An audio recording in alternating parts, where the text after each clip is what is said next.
Right now, we're seeing an unusual spike in world sentiment at plus 0.10, with momentum surging to plus 0.48 over the past 24 hours.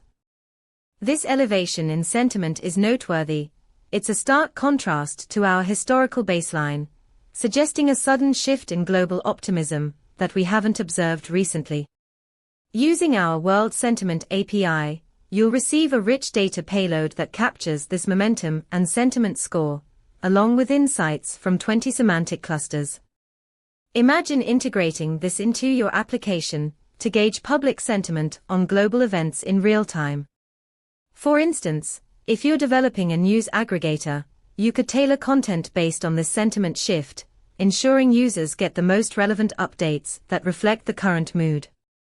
To dive deeper into this functionality, check out our documentation at pulsebit.lojenterprise.com/docs.